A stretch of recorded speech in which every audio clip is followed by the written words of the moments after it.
So we are on our way to Buntun. Uh, for now, nandito tayo sa may Palwa Integrated School. So ito, kukunin natin yung mga damages ni Bagyong Christine. So ayan, makikita nyo.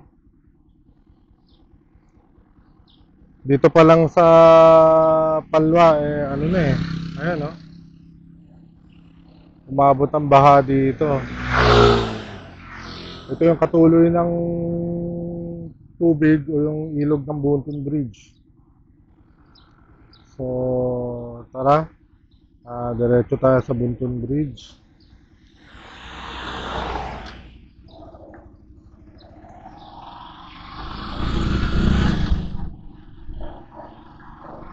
Gamit natin kasalukuyan yung itong ating Supremo Pocket Cam.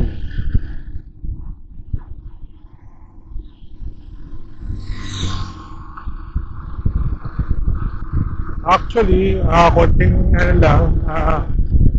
kaninang madaling araw yung sa water level ng Cagayan River based dito sa sa meter reading nitong Buntun Bridge,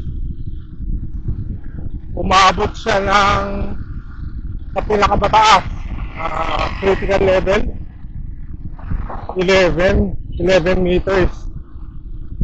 So ayun, kaya expected marami ang nalubog na mga barangay o mga low-lying areas dito sa Tugigaraw. Ito, nasa barangay Buntun na tayo.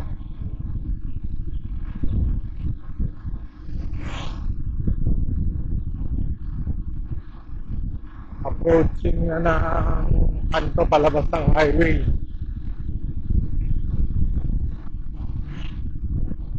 So, nandito tayo sa Buntun Integrated School.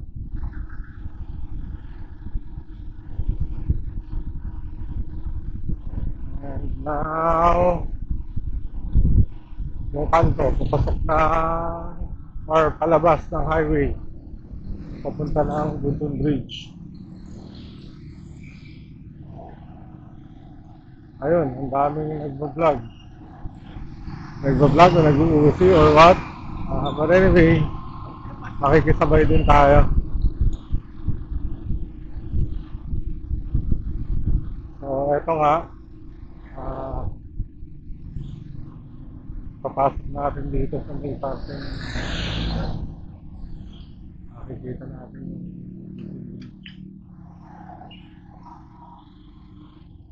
ayan siya. So ganyan siya kataas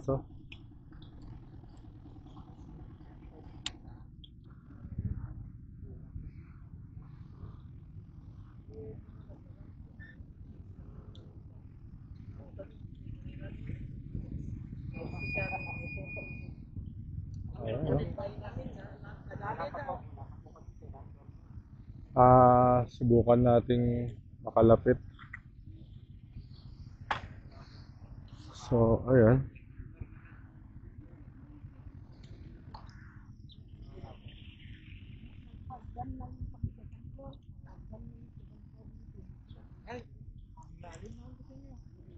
taas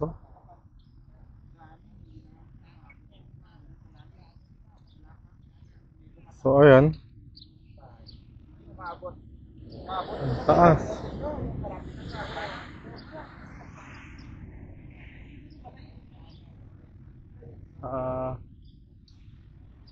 Malapit na ba tayo? So ayan, siguro nakikita nyo na.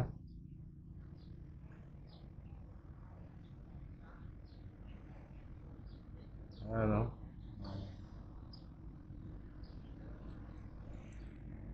ako kung makikita dito yung ilang meters. Ayun, kung hindi ako nagkakamali, 11 meters. So 11 meters ang taas ng tubig dito sa Buntun Bridge. Yun ang pa rin, 11 meters pa rin. So, natatanaw ko dito, although hindi nyo siguro makikita, pero tanaw dito sa akin.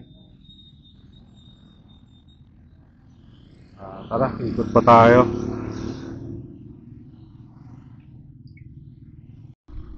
So, from Buntun Bridge, ito, pumasok tayo ng pumasok tayo dito sa Kataggaman. So, nasa Kataggaman Pardo tayo. And then, papunta ng Kataggaman Viejo, Nuevo. Papunta tayo ng Kataggaman Nuevo para tingnan natin yung doon sa may ano naman, sa may approaching nung boulevard na papunta dun sa parang ginawa nilang nature park na pinagjajagingan, yung pasyalan. So, eto, nasa ano na tayo, yung tinatawag nila dito sa Kataggaman na Lamod. Lamod Kataggaman, yung tawagin nila dito sa parte ito.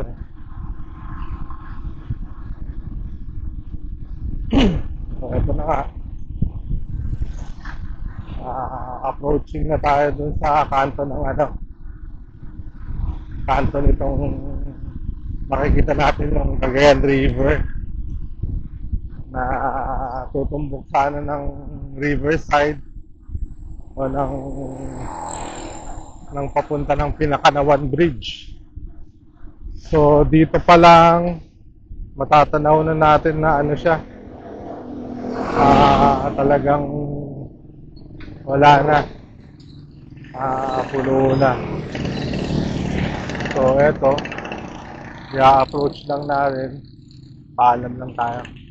Sir, kukunan ko lang ng video. Thank you. So eto na nga, ayan, hindi ka na makakadiretso dito. From here pa lang, ano na siya. Ayan, no? Malalim masyado. Ito sana yung daan na papunta dun sa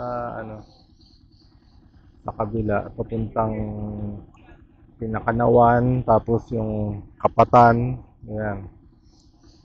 So, ito, pag nakikita nyo, may mga debris doon na naanod. So, malakas yung tubig.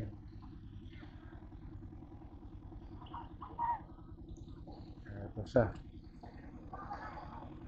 So, from here, lipat naman tayo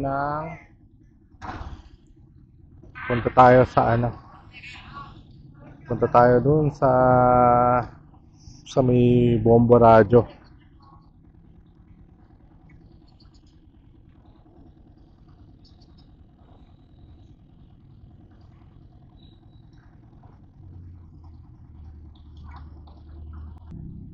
So ngayon, nandito na tayo sa may Barangay Poblacion.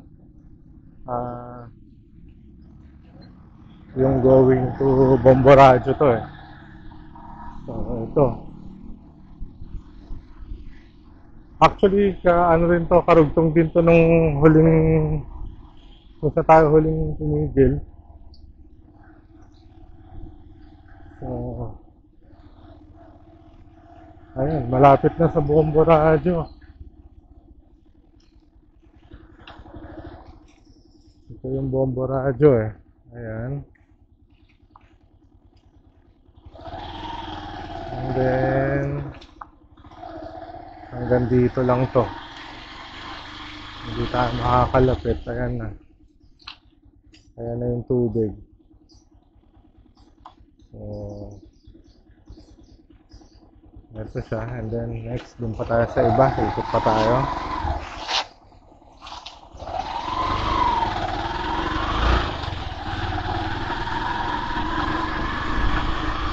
So, part din lang nitong sentro o poblasyon ng Tuguegarao, ano pa rin, baha pa rin. May mga binaha. Sabagay, kung makikita nyo, gaya nito, medyo paakyat eh. So, pagdating dun palusong, kaya inaabot siya ng tubig. Then, dito na tayo padiretso sa may... Papunta na tayo ng Riverside.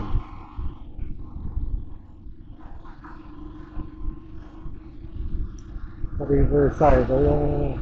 Unahin pala natin yung malapit din sa sinasabi nila, yung tinatawag na Rizal's Park. Rizal's Park dito sa Tuguegarao. At the same time, nandito rin yung museum. So, dun tayo papunta ngayon.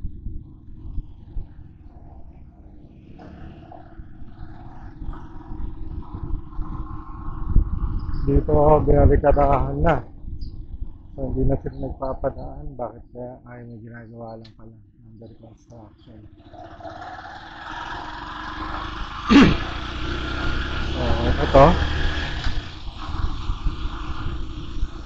Punta tayo na Rizal's Park.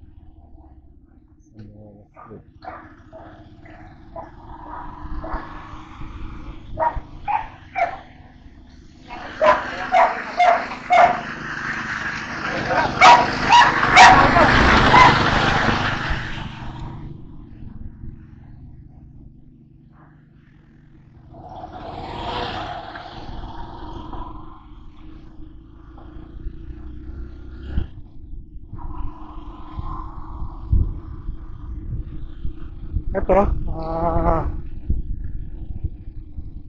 nga pala, konting trivia. Itong Rizal's Park na to, isa ito sa mga, sa mga landmarks ng Tuguegarao. In front of this Rizal's Park is this one, East Central School. Tuguegarao East Central School. So, ito naman yung Rizal's Park. Pasok tayo para makita.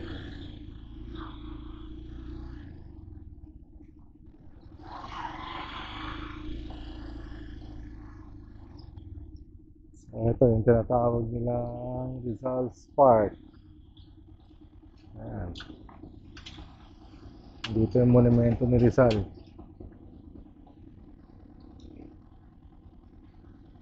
Okay. Ayan, aktas tayo.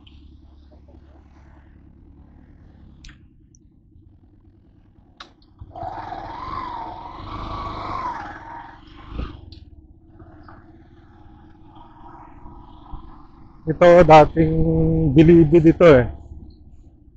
Konting trivia ulit. Dating Bilibid, ginawa nilang Cagayan Museum. So, ito siya, yung ating, ito yung walls ng Cagayan Museum. Ayan, Provincial Museum, nakalagay. Ayan.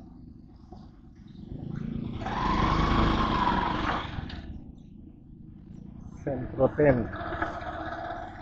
Centro 10 o Poblacion 10. Just the same, pagdating dito, ayan, baha na. So, hindi ka na rin makakababa. Wala na. Dati may daan din dito, papasok ng papunta ng Kapatan o yung overflow bridge. So, for now, hindi rin makakadaan dito.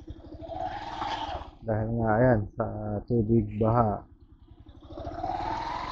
Sa overflow ng Cagayan River o yung pagtaas ng Cagayan River. By the way, ito na pala yung tinatawag nilang Riverside. Mas kilala tong part na to as Riverside kaysa dun sa Centro 10, yung barangay sentro or poblasyon. Kasi ito nga, kung babase mo Riverside kasi nasa side nga siya ng river. Tapos kung mapapansin nyo, itong walls na to, yung mahabang walls na yan, itong binabagtas natin na to, ito yung ating St. Peter's Cathedral. So ito, nandito pala yung mga ano, nandito yung mga evacuees. Pa-evacuate sila dito. So ayan, ito yung ating St. Peter's Cathedral.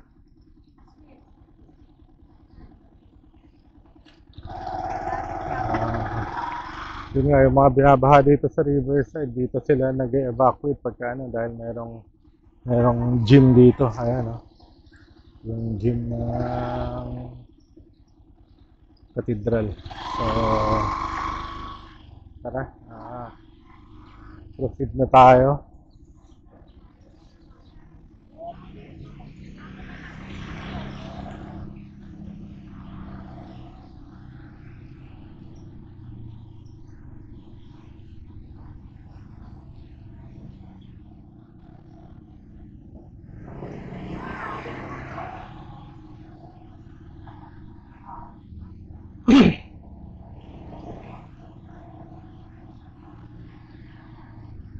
Actually, itong kanto na to, ayan, may papasok din dito papunta sa ano, pababa sa ano din. Papunta rin din sa mga tindahan ng isda. And then, susulpot din lang yung sana yun dun sa ano eh, sa papuntang Pinakanawan Overflow Bridge o sa Kapatan Overflow Bridge. Then, approaching na tayo dito sa Barangay Hall ng Centro 10 or also known as Riverside. So, ito yun. Ayan, nag-evacuate hanggang dito na din. Hindi tayo makakalapit masyado. Try natin. Ayan. Ito yung mga parteng ano na to eh, Muslim area or karamihan ng mga nakatira dito sa part nito is mga Muslim. So, ayun, evacuated sila. Inabot yung ano nila.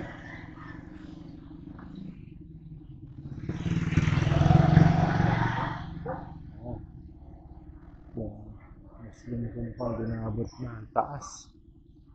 Ayun, grabe. Nakapot na tayo.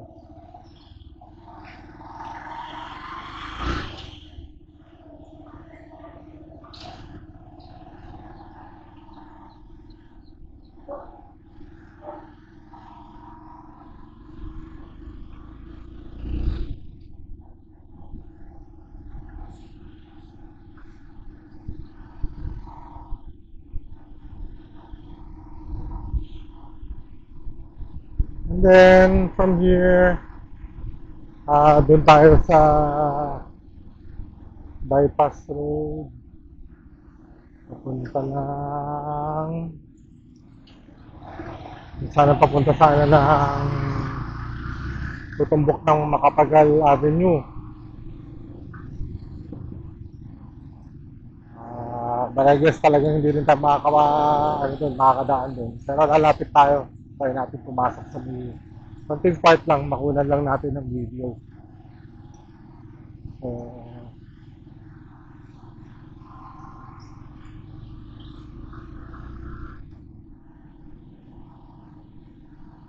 ito lang.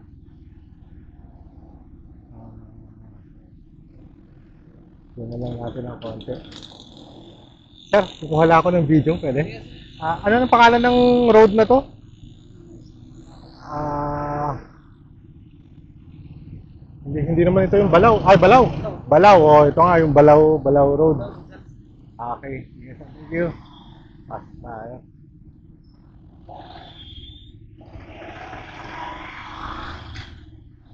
Nakakuha lang natin hanggang dito.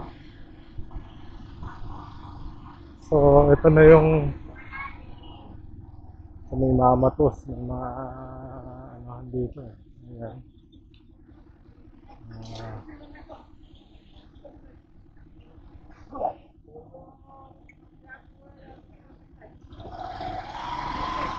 So, eto na siya.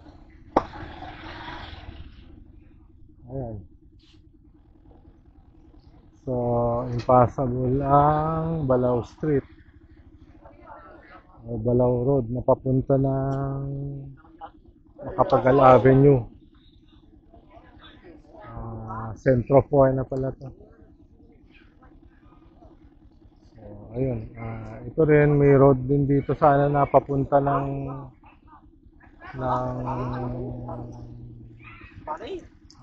papunta ng Don Domingo eh. So, tara, ikot tayo. Papunta naman ng Don Domingo. Mahirap yan ito. Sige, pasok tayo. Don Domingo na. So, ito, nasa Barangay Balsain na tayo.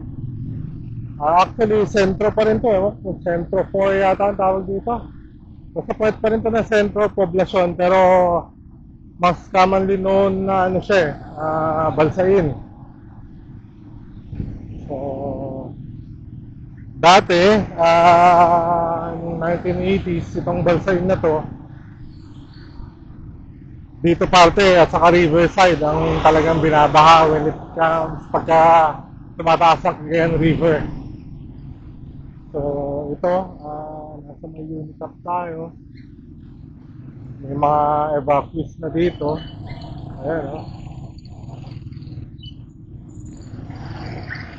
Kasi may pababa dito na talagang binabaha din.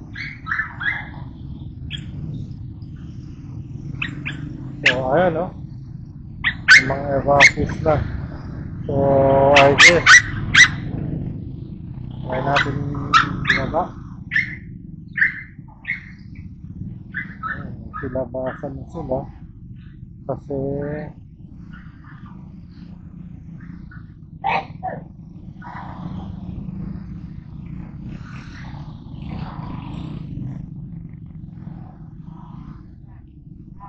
try natin kung makakaano tayo doon, makakadaan tayo doon sa, kumbaga nag-shortcut na tayo papunta ng ano eh, ito yung isa sa mga shortcut or alternate routes papunta ng Don Domingo. So sana kakayanin. Ito, lumulusong tayo sa baha.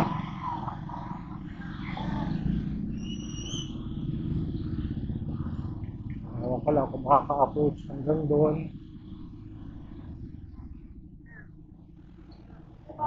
Tanong muna tayo. Sir, tanong ko lang, pagka diniretso ko ba ito, makakalabas ako ng Don Domingo? Pwede. Thank you. Ang lakas ng flow ng tubig. Oh. Pero, ang tanong, sige, kaya yan. YTX tayo.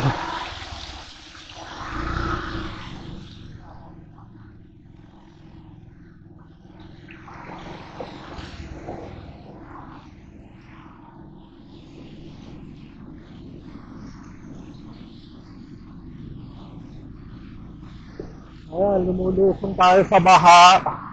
Inabot na yung makina, wag lang mamamatayan. Kasi pag namatay ang makina, lagot. Kaya naman. Inaya. Yung mga part kasi na malalim eh. Ayan, kaya naman pala. Primera lang, tapos gapang.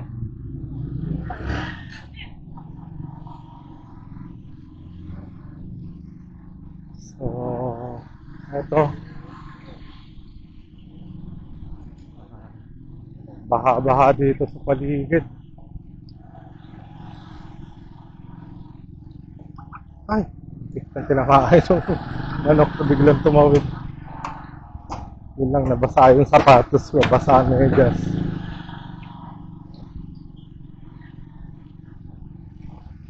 At the same time, subukan ko na rin yung ano, kung gaano katibay itong ating YTX. Kinaya niya, lumusong sa baha.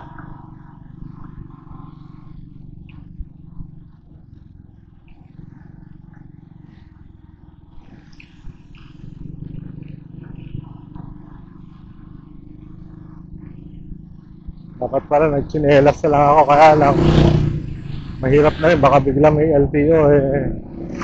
Hinuhuli rin eh. Dapat at least nakasapatos.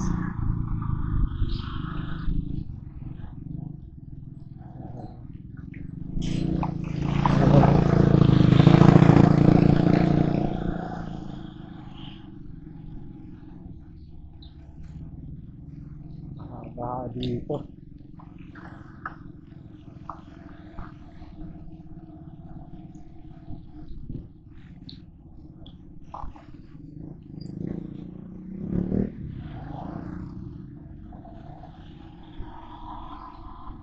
Ito na, nasa Don Domingo na tayo. Try natin lumabas dito sa papuntang Macapagal.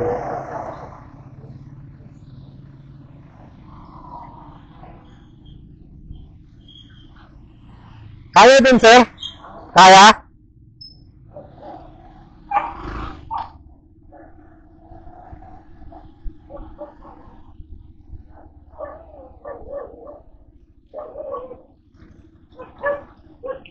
Dito sa Balsain East Elementary School. So, eto. Ayan, Macapagal Avenue.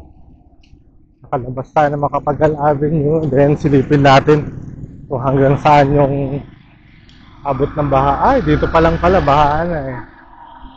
Wala na, dito pa lang. Alright, actually ito kasi yung papunta ng Satellite Market. Satellite Market ng Tugigaraw. Dire-diretsuhin mo yan. Pero dun sa parte yun, naglalakad na tao hanggang tuhod na eh. So alanganin ng ilusong tong motor. Ikot tayo, and then labas na tayo.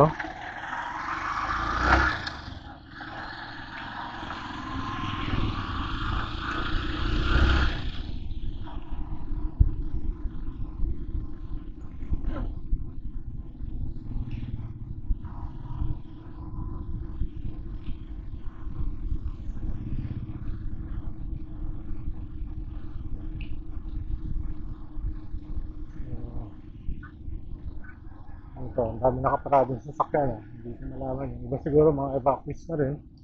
And then yung mga namamalengke. Dahil wala silang ibang alternative eh. Walang alternate routes eh. Hindi alternate parking. Dito na lang din talaga. So, ayan. Dahil palengke ito, matraffic. Pero lalong naging matraffic. Lalong traumatic.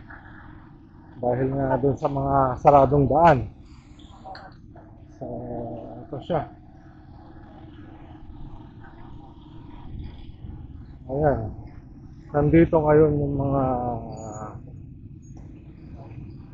bebenta.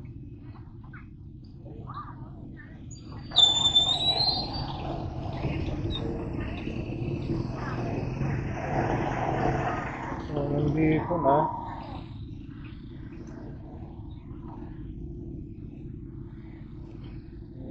Dito ngayon yung mga nagtitinda. Yung mga nasa Satellite Market to eh. Dito sila ngayon sa paligid. Ikot-ikot sila.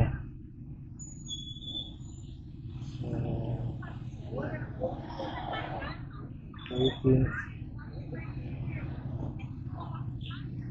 Waiting na ano. In 2 days time siguro baka makabalik na din sila yan.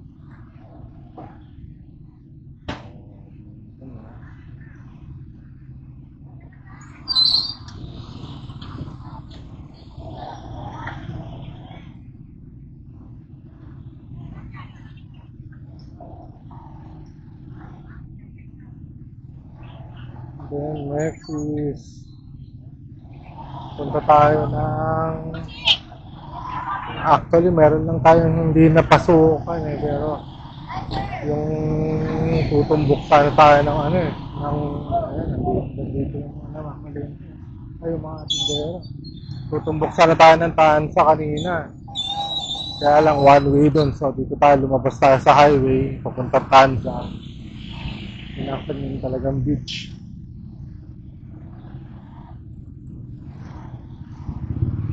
Sa beach ko tawagin noon eh. Kaya sabi ko sa dasan yung beach. Ah, nung kabataan namin kasi, nung mga 1980s hanggang 1990s, eh,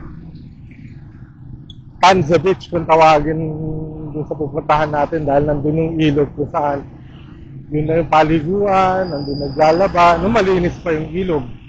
Pero ngayon, bawal na dahil wala na eh. Polluted na yung ilog eh. Tapos ang dami na rin nalulunod dahil nga sa dahil sa quarrying, sa gravel and sand. So, ayun, kaya binawal na. But still, ito, puntahan natin.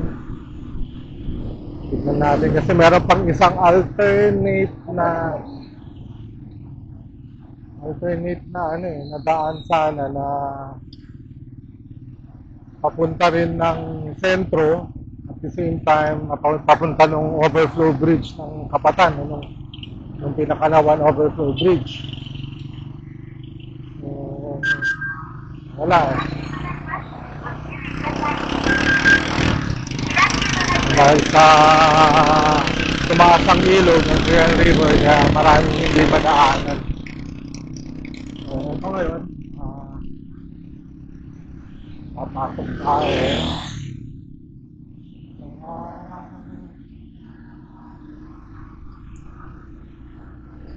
Dinaanan natin yung elementary school ng Tansa. Yung Tugigaw Northeast. Ay! Northwest elementary school. Ito, pasok tayo dito sa bypass road.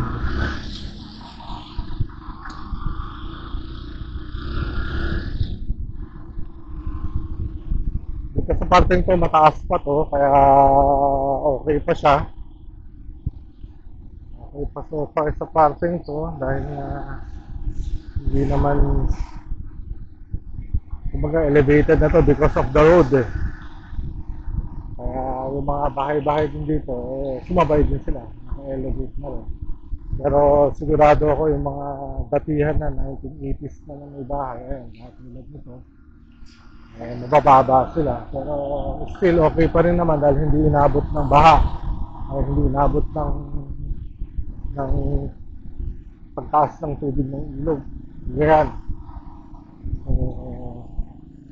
Ito, dito, nag-close na sila dito. Approaching na tayo dun sa binarikadahan na nila para hindi. Meron sila. Ito side. So, this is it.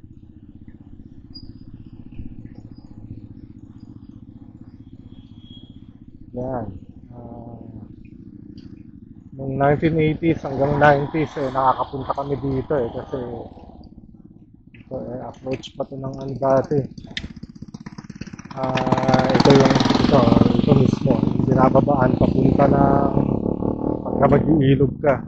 Ngayon, ayan. Tubig kagayan na yan. Ayan, wala na, puno na. So, naka-isolate talaga. So, that's it. May mga part na binaha sa dito. Anyway, on our way home, siguro pwede nating i-try tingnan din sa yung barangay ng Atulayan, Linaw. Naku na, yun yung parteng binabaha din eh. Doon tayo. Punta naman tayo doon.